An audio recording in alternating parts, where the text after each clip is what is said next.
ಇವತ್ತು ನಾವು ಹೋಗ್ತಾ ಇರೋದು ಬೀಚ್ ರೋಡ್ನಲ್ಲಿರುವಂಥ ಎಕ್ಸಿಬಿಷನ್ಗೆ ಹೋಗ್ತಾ ಇದ್ದೀವಿ, ನಾನು ಮಕ್ಕಳೆಲ್ಲ.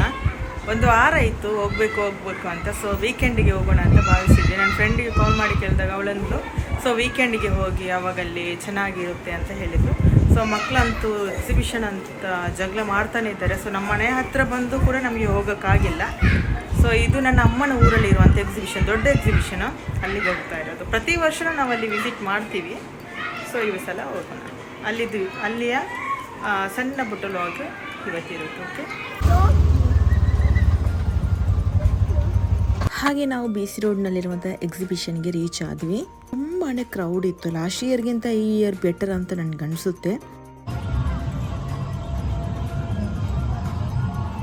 ಎಕ್ಸಿಬಿಷನ್ ಅಂದ ತಕ್ಷಣ ವರ್ಷಕ್ಕೊಂದ್ಸಲ ಬರುತ್ತೆ. ಇದು ಮಕ್ಕಳಿಂದ ಹಿಡಿದು ದೊಡ್ಡವರವರೆಗೂ ಎಲ್ರಿಗೂ ಕೂಡ ಒಂದೇ ರೀತಿಯ ಒಂದು ಹ್ಯಾಪಿನೆಸ್ ಸಿಗುವಂಥ ಒಂದು ಪ್ಲೇಸ್ ಇದು. ಇಲ್ಲಿ ಬಂದು ವಿಸಿಟ್ ಮಾಡಿದಾಗ ನಮ್ಮಲ್ಲಿರುವಂಥ ಸ್ಟ್ರೆಸ್ ಆಗಿರ್ಬೋದು, ಟೆನ್ಷನ್ ಯಾವುದು ಕೂಡ ನೆನಪಿಗೆ ಬರಲ್ಲ. ನಮ್ಮದೇ ಆದಂಥ ಒಂದು ಹ್ಯಾಪಿನೆಸ್ ಅಲ್ಲಿ ನಾವು ಇರ್ತೀವಿ.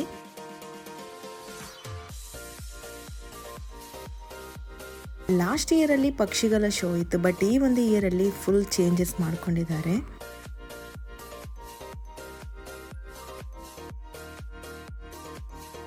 ತುಂಬಾ ಚೆನ್ನಾಗಿ ಸೆಟಪ್ ಮಾಡ್ಕೊಂಡಿದ್ರು. ನನಗಂತೂ ತುಂಬಾ ಇಷ್ಟ ಆಯ್ತಿದ್ರ ಒಳಗಡೆ ಎಲ್ಲ ಬಂದು ನೋಡಿದಾಗ.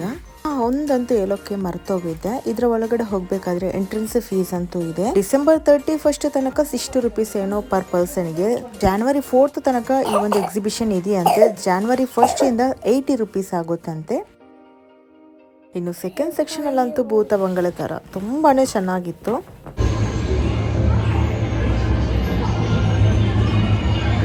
ಸೊ ಇದರ ಒಳಗಡೆಯ ಸೌಂಡ್ ಎಲ್ಲ ಕೇಳೋವಾಗ ಆ್ಯಂಡ್ ಇದನ್ನು ನೋಡೋವಾಗ ಸೊ ರಿಯಲ್ ಆಗಿ ನಮಗೆ ಅಟ್ರಾಕ್ಟಿವ್ ಆಗುತ್ತೆ. ಹಾಗೆಯೇ ತುಂಬಾನೇ ಚೆನ್ನಾಗಿ ಸೆಟಪ್ ಮಾಡಿದ್ದಾರೆ. ನನಗಂತೂ ಬ್ಯಾಕ್ ಗ್ರೌಂಡ್ ಮ್ಯೂಸಿಕ್ ಹಾಕೋಕೆ ಆಗ್ತಾ ಇಲ್ಲ. ಸೊ ಯೂಟ್ಯೂಬಿಂದ ತುಂಬ ರೂಲ್ಸ್ ಆ್ಯಂಡ್ ರೆಗ್ಯುಲೇಷನ್ ಇರೋದ್ರಿಂದ ಕಾಪಿರೈಟ್ ಇಶ್ಯೂ ಬರುತ್ತೆ.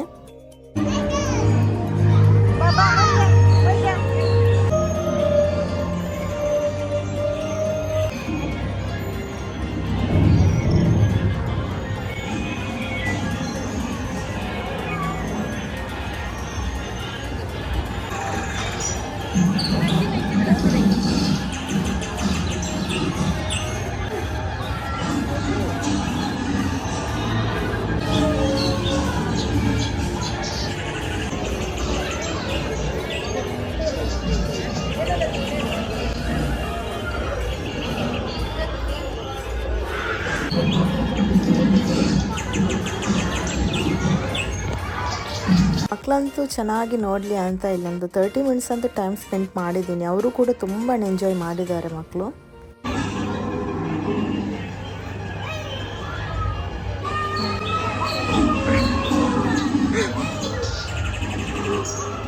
ಥರ್ಡ್ ಸೆಕ್ಷನ್ಗಂತೂ ಬರೋವಾಗ ಸೊ ಸೆಲ್ಲಿಂಗ್ ಐಟಮ್ಸ್ ಎಲ್ಲ ಇಲ್ಲಿಟ್ಟಿದ್ರು. ಲಾಸ್ಟ್ ಇಯರ್ ಅಂತೂ ನಾವು 1.5 ಉಪ್ಪಿನಕಾಯಿ ಅಂತೂ ಪರ್ಚೇಸ್ ಮಾಡಿದ್ವಿ. ಬಟ್ ಈ ಸಲ ಏನು ಕೂಡ ಪರ್ಚೇಸ್ ಮಾಡಿಲ್ಲ, ಬೇಡ ಅಂತ ಅನ್ನಿಸ್ತು ಡಯಟಲ್ಲಿ ಇರೋದ್ರಿಂದ.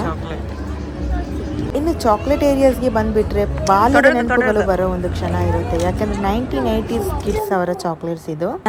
ನನ್ನ ಸ್ಕೂಲ್ ಟೈಮಲ್ಲಿ ಯಾವಾಗ್ಲೂ 50 ಪೈಸೆ ಕೊಟ್ಟು ಈ ಒಂದು ಅನಾರ್ಕಲಿಯನ್ನ ಕೊಡ್ತಾ ಇದ್ರು. ಆ ಬಾಲ್ಯದ ನೆನಪನ್ನ ತರಿಸೋಕೆ ಈ ಅನಾರ್ಕಲಿ ಅಂತೂ ತುಂಬಾನೇ ಹೆಲ್ಪ್ ಮಾಡಿದೆ. ಫೈನಲ್ ಆಗಿ ಬಂದಿದ್ದು ಎಲ್ಲರೂ ಕೂಡ ಎಂಟರ್ಟೈನ್ಮೆಂಟ್ ಮಾಡುವಂತ ಏರಿಯಾಸ್ಗೆ.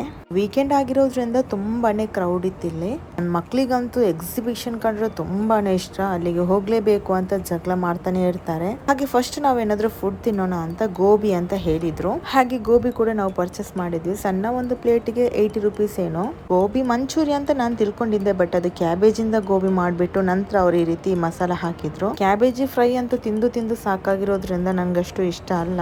ಹಾಗಾಗಿ ನಾನು ಮಸಾಲಾ ಪೂರಿಯನ್ನ ತಗೊಂಡೆ. ಮಸಾಲಾ ಪೂರಿ ಅಂತೂ ಸಖತ್ ಟೇಸ್ಟಿ ಆಗಿತ್ತು. ಪ್ರೈಸ್ ಕೂಡ ಅಷ್ಟು ಅಫೋರ್ಡೆಬಲ್ ಆಗಿತ್ತು. ಜಸ್ಟ್ 30 ರೂಪೀಸ್ ಅಷ್ಟೇ ಇದ್ದಿದ್ದು.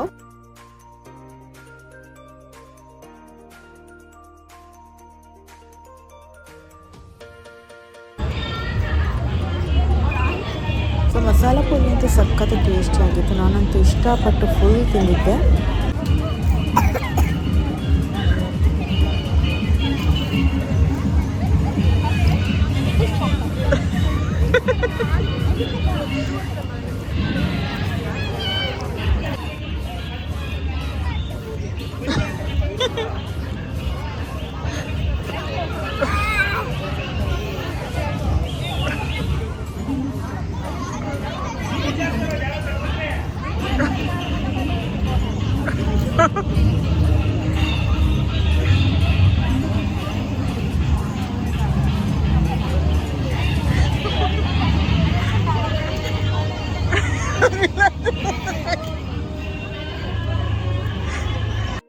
ಸಣ್ಣ ಮಗನಿಗಂತೂ ಸಾಂಗ್ ಅಂದರೆ ತುಂಬ ಇಷ್ಟ. ಸಾಂಗ್ ಜೋರಾಗಿ ಇಟ್ಟಿದ್ರಿಂದ ತುಂಬಾ ಡ್ಯಾನ್ಸ್ ಎಲ್ಲ ಮಾಡ್ತಾ ಇದ್ದೆ. ಬಟ್ ಅವನಿಗೆ ಜ್ವರ ಕೂಡ ಬರ್ತಾ ಇತ್ತು. ದೊಡ್ಡ ಮಗ ಜಗಳ ಮಾಡಿದ್ದಾನೆ ಅಂತ ನಾನು ಟೆನ್ಷನಲ್ಲಿ ಹೊರಟು ಬಂದಿರೋದು. ಬಟ್ ಸಣ್ಣ ಮಗ ಇಲ್ಲಿ ಬಂದ ನಂತರ ಯಾವುದೇ ರೀತಿಯ ಜ್ವರ ಅದೇನೂ ಕಂಡಿಲ್ಲ. ತುಂಬಾ ಇಲ್ಲಿ ಎಂಜಾಯ್ ಮಾಡಿದ್ದಾನೆ.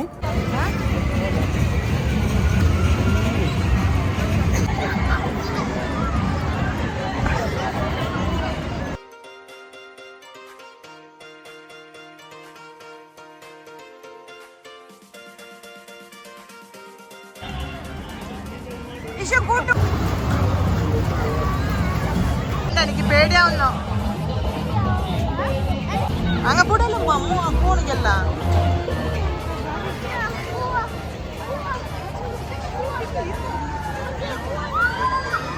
ನಾನು ದೊಡ್ಡ ಮಗನಿಗಂತೂ ಇದರಲ್ಲಿ ಹೋಗೋಕ್ಕೆ ತುಂಬ ಇಷ್ಟ ಅಂತ ಹೇಳಿದೆ. ಬಟ್ ನನಗಂತೂ ತುಂಬ ಭಯದ ಅಪ್ಪಲ್ಲೇ ಹೋಗ್ತಾ ಇತ್ತಲ್ವ ಹಾಗೆ. ಸೊ ಇನ್ನೊಂದು ಕಾರ್ ಸೆಕ್ಷನ್ಗೆ ಹೋಗೋಣ ಅಂತ ಹೇಳಿದೆ.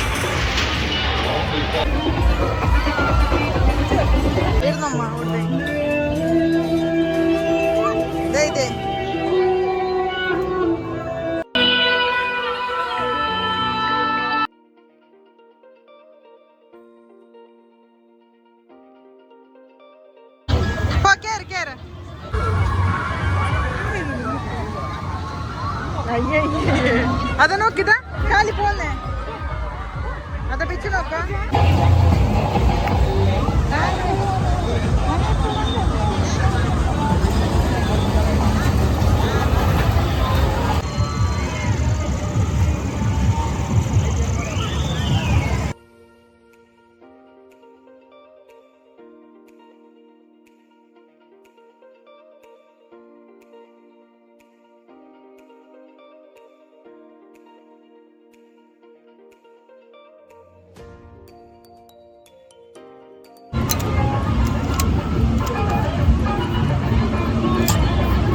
പൊക്കി കടിക്ക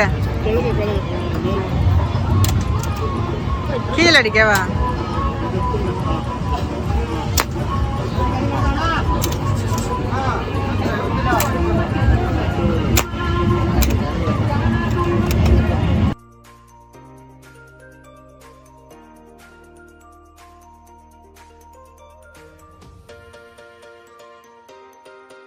ಪ್ರತಿಯೊಬ್ಬರಿಗೂ ಕೂಡ ಸಂತೋಷಕ್ಕೆ ಅಂತಲೇ ಮಾಡಿರುವಂಥ ಎಕ್ಸಿಬಿಷನ್ಗೆ ಒಂದ್ಸಲ ನೀವು ಕೂಡ ವಿಸಿಟ್ ಮಾಡಿಕೊಂಡು ನಿಮ್ಮ ಫ್ಯಾಮಿಲಿಯ ಮುಖದಲ್ಲಿ ನಗು ತರಿಸಿ ಅವರನ್ನು ಕೂಡ ಸಂತೋಷವಾಗಿದೆ. January 4th ತನಕ ಎಕ್ಸಿಬಿಷನ್ ನಡೀತಾ ಇದೆ. Thank you all, bye.